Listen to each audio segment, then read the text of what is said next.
In this video,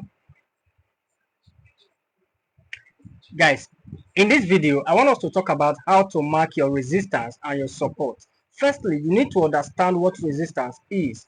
Resistance is something that is a top level where price has been resisted from breaking above. For instance, when the market is pushing up, it gets to a certain level at the top, and once the price gets to that level, price will fail to break above, to penetrate that particular level. That is what is called resistance. And the support one is whenever you see price coming down and it's sold to a particular level and fails to break below, that is what is called support. So let's dive into the chart and let me show you what I mean by resistance and support. Remember, I said resistance when the market is pushing up, telling you that buyers are in charge. For instance, you can see that between here, you can see very well that here the market was actually buying, but it bought to this point where we have the last grid candle.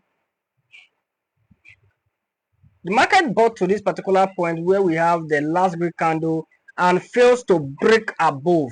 Now let's mark it. There is our resistance, so we will mark it as resistance. Price was actually resisted from breaking above at this particular level here. Then the market started selling. When the market was selling, see the place where this market was buying for, the place that the market is coming from is called a support zone. Remember, the market was selling before it started buying. So the market was selling, it sold to this point and fails to continue the sale, refused to break below, then it started buying. So we call here support and here is our resistance. Now, why do we mark support and resistance? Remember, behind every resistance, there's always a market structure information, there's always a price action information, and behind every support, there's always a price action information. What do I mean by that?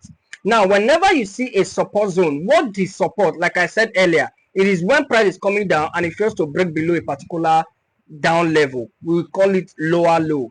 Now, once you know very well that here was a support as well, according to what I just explained to you. Here I'm talking about these two candlesticks right here. There was a support zone. Now, the reason why we mark those resistance and support is to be able to understand the information of price action. What do I mean by that?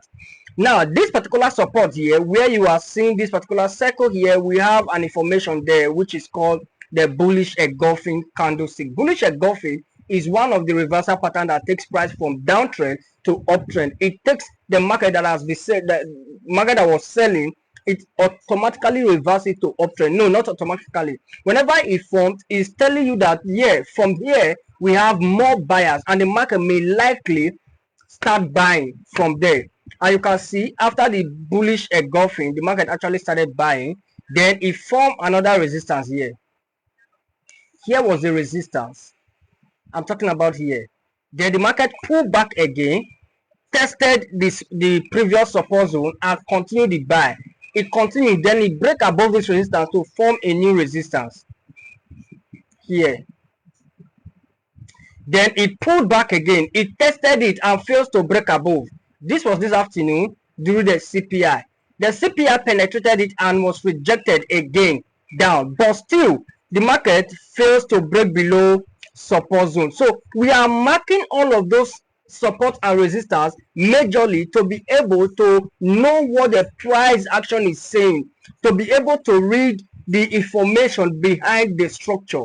So whenever you see a buy candle and a sell candle at the top or bottom, it is at the top, it is called resistance. Bottom, it is called support zone. And we mark those resistance and support so that we can be able to identify what the market is saying, if we have more buyers or more sellers. So if I should ask you now, what is support and resistance? Can you answer that question? Now, if you can answer the question, I want to show you something here. Now, we have something like this, going up, come down, go up, come down, go up, come down, go up, come down, go up. Now, remember I said if the market is buying and it buy to a certain level, it fails to buy, then it started selling. Here is a resistance zone. Then if the market is selling and it set to a support zone, and it set to a particular level and stop selling, and it started buying, there is what we call support zone. Now it started buying again, it now break above here to form another one here, another resistance here, because you can see very well that here, this particular place right now, let me draw a circle there, here is actually taller than here, is higher than here, this price here is higher than this price here. So here is now our new resistance, while here automatically turn to support zone.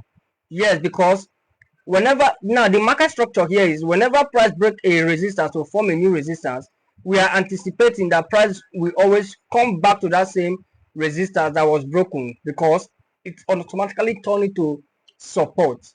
Now price come back to this support, continue the buy, break this resistance to form a new resistance.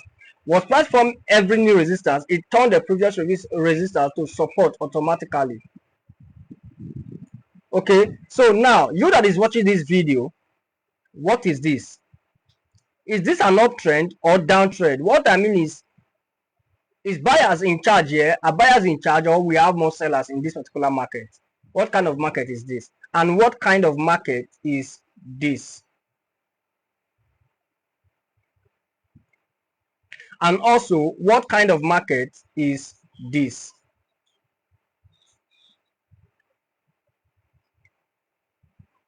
Can you? Anybody? What kind of market is this? What kind of market is this? And what kind of market is this?